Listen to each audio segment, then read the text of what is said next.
C'est autour de Rémi Sussand, qui est journaliste, qui écrit entre autres dans un site web que j'apprécie beaucoup qui s'appelle Internet Actu et qui va nous présenter l'histoire et les imaginaires du mouvement cypherpunk.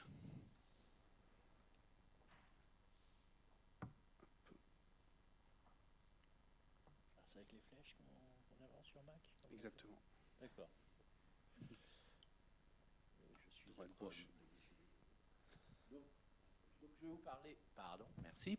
Donc, on va parler effectivement de l'imaginaire qu'il y a derrière le Bitcoin, parce que effectivement, derrière cette monnaie alternative, il y a tout un ensemble de courants d'idées, surtout américains, qui vont beaucoup plus loin que simplement l'économie. Ou même la politique, effectivement, pour aller vraiment jusqu'à quelque part une espèce de métaphysique. Alors, bon, pour moi, je dis, il y a trois choses pour lesquelles on peut imaginer donc justement un imaginaire du Bitcoin. Le premier, c'est quand même bien sûr l'idéologie politique. Alors je rappelle quand même, grosso modo, quand même le principe du Bitcoin, hein, c'est-à-dire que c'est une monnaie qui est totalement décentralisée, c'est-à-dire il n'y a pas de banque, personne ne la possède, personne ne décide de son prix. Tout le monde est à égalité par rapport au Bitcoin.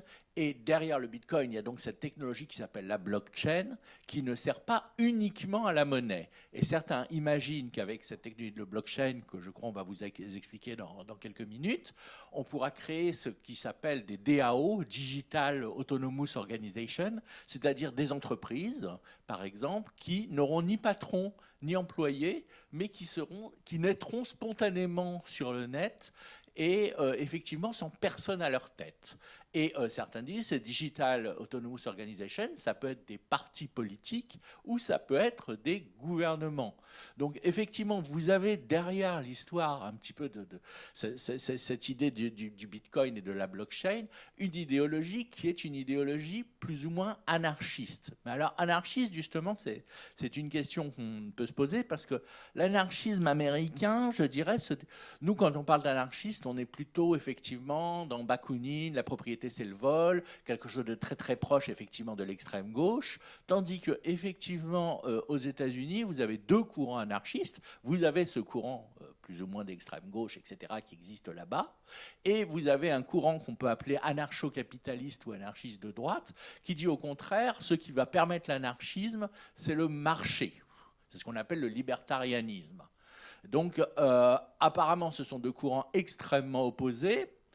En fait, c'est beaucoup plus confus que ce qu'on pourrait croire. C'est-à-dire qu'effectivement, pour reprendre l'exemple du Bitcoin ou de la blockchain, mais remontons plus loin, hein, pour revenir au web, à l'Internet et à toutes ces idéologies décentralisées des années 90-2000, vous avez à la fois des gens qui sont très, très, ce qu'on pourrait classer selon nos normes européennes à gauche, et d'autres qui sont très, très pro-capitalistes à droite. Je vous donne un exemple très simple, hein, qui n'est pas lié à Bitcoin, mais qui est typique de cette division et en même temps de cette alliance, le mouvement qu'on appelle open source ou libre. Vous avez deux grands leaders.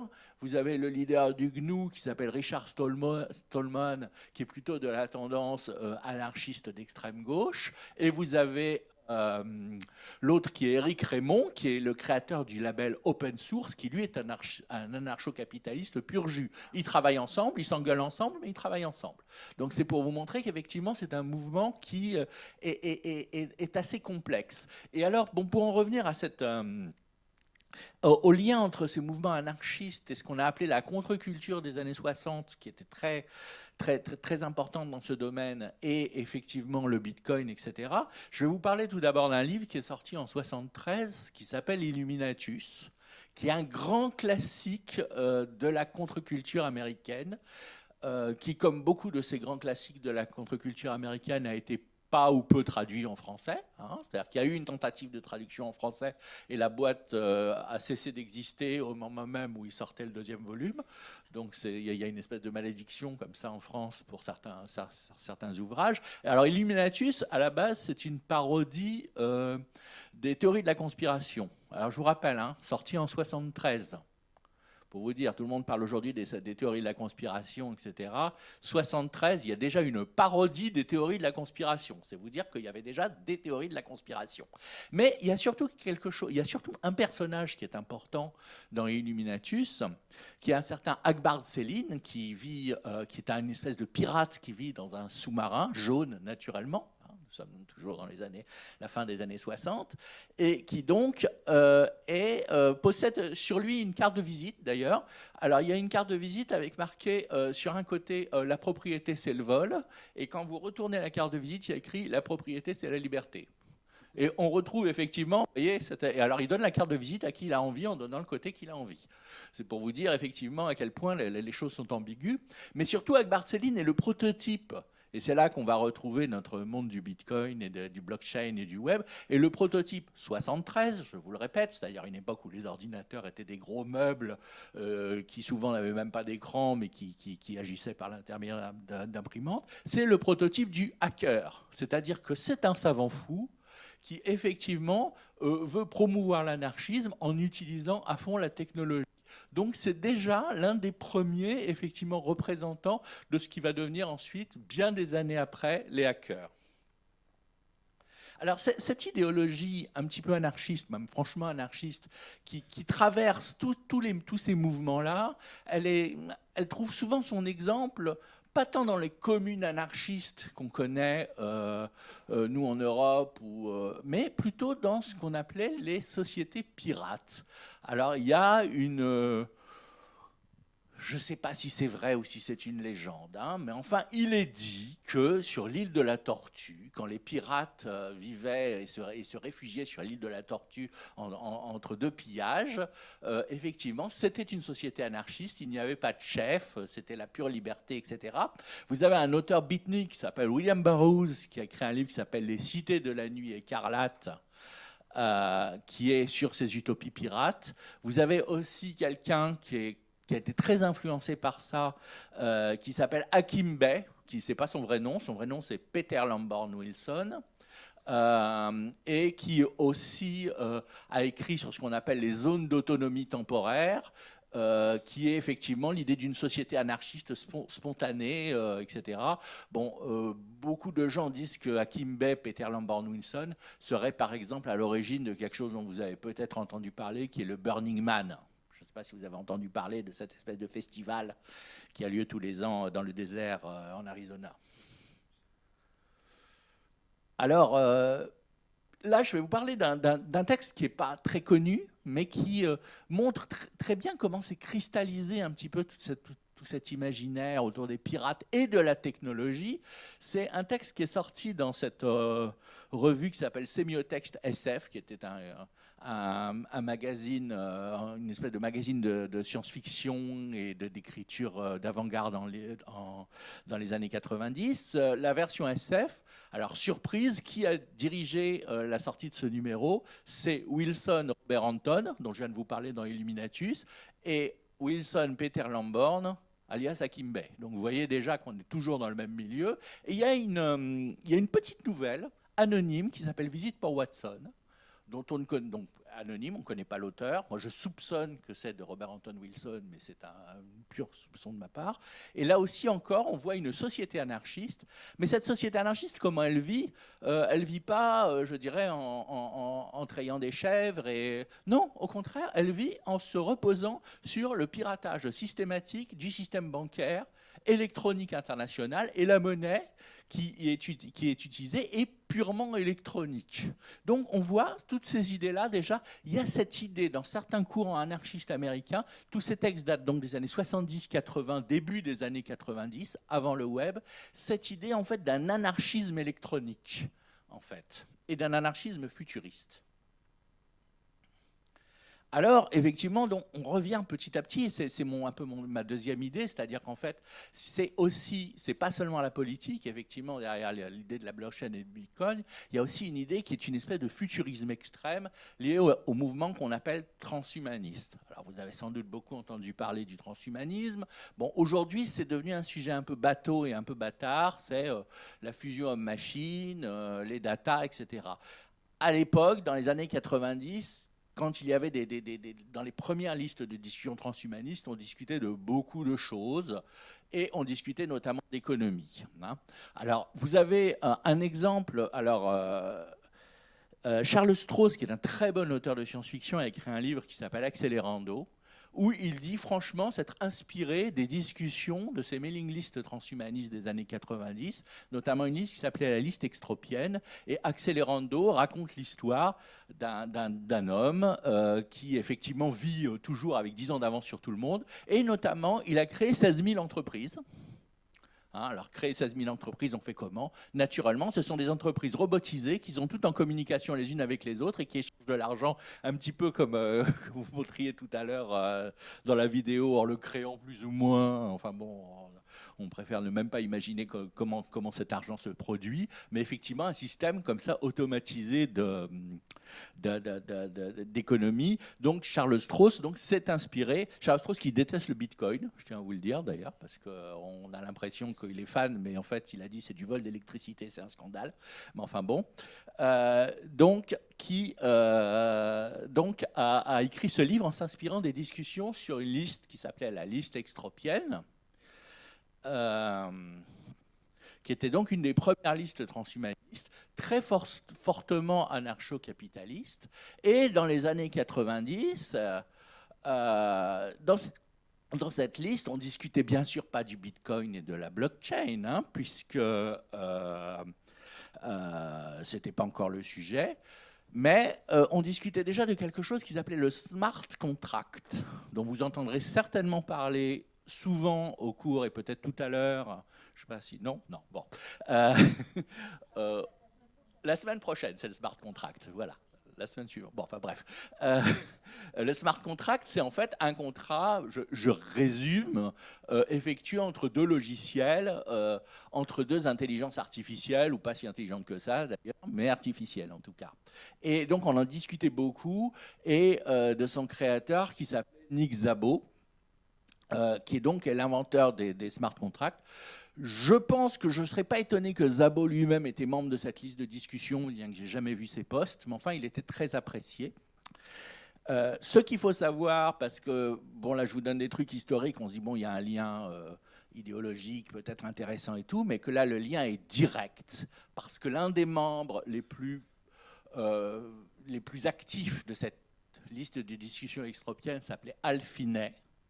Et Hal Finney est le premier à avoir reçu une transaction Bitcoin de la part du mystérieux Satoshi Nakamoto. Donc, il y a fortement à parier que le dit Nakamoto était également sur cette liste, même si on ne sait toujours pas qui c'est. Certains ont soupçonné Hal Finney d'être lui-même Satoshi Nakamoto. Je sais, le débat est en cours. Hein.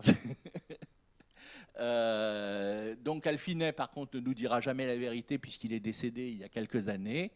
Et donc son corps, il est mort de la maladie de Charcot assez jeune, hein, c'est-à-dire cette maladie qu'avait Stephen Hawking, hein, qui vous paralyse petit à petit. Et son corps a été donc congelé, comme il est de coutume dans les milieux transhumanistes. Ce qui nous amène aussi à l'idée de cette idée d'économie futuriste qui était envisagée et qui était rêvée dans ces mouvements. Charles Stross, dans Accelerando, dont je vous ai parlé tout à l'heure, imaginait déjà une économie de zéro où en fait tout serait organisé par des intelligences artificielles échangeant entre eux des biens et des services, au point que le niveau d'intelligence de ces machines dépasse complètement l'être humain et que l'être humain du coup soit complètement dépassé par une économie purement électronique. Et là aussi, c'est une idée qu'il avait qui d'ailleurs il a trouvé, puisque Strauss le reconnaît, hein, qu'il a trouvé probablement sur la liste de discussions extropiennes, notamment dans les thèses d'un économiste qui s'appelle Robin Hanson, qui a écrit ce livre récemment qui s'appelait The Age of Aim, mais c'est basé sur un vieux texte encore des années 90 qui s'appelle Qu'est-ce qui se passe si l'upload vient en premier, qui est sur l'idée du téléchargement des esprits dans les machines. Vous savez, vous faites congeler d'abord, vous êtes mort, vous faites congeler, ensuite on prend votre cerveau et on l'upload, on le télécharge à l'intérieur d'un ordinateur. C'est la routine, donc voilà. Donc vous imaginez ça, et alors ce que imaginait Robin Hanson, c'est que qu'est-ce qu'ils vont faire ces uploads une fois qu'ils seront dans un ordinateur ? Bon, des gens comme vous et moi, on va se dire, ben, c'est super, je suis immortel, je suis dans un ordinateur, je me crée une plage virtuelle et je fous plus rien. Eh ben non, selon Robin Hanson, c'est pas du tout ce qui va se passer. Ces gens-là vont bosser. Alors, qu'est-ce qu'ils vont faire? Ils vont bosser, ils vont se dupliquer, parce qu'une fois que vous êtes uploadé, vous pouvez vous dupliquer, donc vous pouvez être 15 fois vous-même, etc. Vous pouvez créer votre switch shop à vous tout seul, bosser comme ça de plus en plus, et ceux qui bosseront pas assez, eh ben, finalement, ils seront exclus de la seule valeur de ce monde virtuel futur, qui est la bande passante. Ils auront de moins en moins de bande passante parce qu'ils ne se seront pas reproduits pour bosser de plus en plus. Et donc, petit à petit, ils auront moins de temps de calcul. Ils ne vont pas mourir, mais ils calculeront moins, donc ils existeront moins. Donc, on voit quand même, effectivement, bon, ça, bon, Hanson est quand même assez réputé, hein, donc voilà. Mais donc, on voit effectivement toutes les idées autour de ces économies futures, de ces économies d'intelligence artificielle, etc. Donc, effectivement, et que tout ça est lié au Bitcoin, et que c'est d'autant plus lié, comme je parlais tout à l'heure d'Alfinet, qu'il y a vraiment un lien historique entre les premiers utilisateurs de Bitcoin et les transhumanistes. Alors, ai-je le temps de terminer? J'ai 3 minutes? Bon, c'est parfait. Donc, je disais, il y a en gros 3 grands thèmes que je voulais explorer. Le thème anarchiste et politique, le thème futuriste transhumaniste, et finalement, il y a le thème, et vous en avez parlé tout à l'heure en parlant d'auto-organisation, il y a un thème quasi métaphysique derrière tout ça. C'est-à-dire, il y a l'idée que finalement, le monde fonctionne sans centre, que tout est décentralisé. Que par exemple les abeilles, là vous avez des abeilles justement sur le livre de Kevin Kelly de Wired qui s'appelle Out of Control, qui veut bien dire ce que ça veut dire. Les abeilles, on croyait au début que la reine était au centre et qu'elle commandait toutes les autres abeilles. En fait, on s'aperçoit que la reine, elle sert juste à pondre et que les abeilles s'auto-organisent. Et en fait, Darwin a montré que la nature s'auto-organisait. Donc, il y a une notion qui est très importante dans tout ce projet, qui est celle d'ordre spontané. Qui est l'ordre spontané? C'est-à-dire que c'est un ordre qui n'est imposé par personne. Qui a créé l'expression ordre spontané?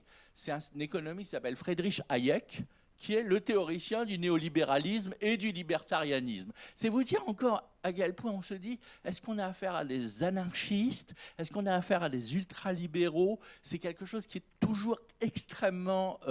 on est toujours extrêmement sur la corde raide. On l'est d'autant plus, effectivement, quand on parle de la blockchain ou du bitcoin, qui peut être effectivement un rêve anarcho-capitaliste extrême, ou au contraire un rêve anarcho-communiste, où on dira, mais finalement, tout le monde va partager, tout sera décentralisé, etc.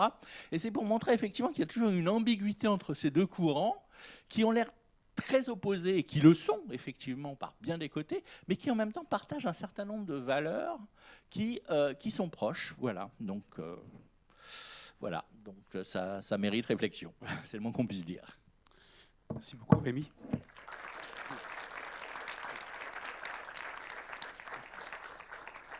Pour les personnes qui veulent approfondir, c'est sur internetactu.com où tu as publié plusieurs articles sur ce thème-là qu'on mettra en lien dans le site ressources de New Kids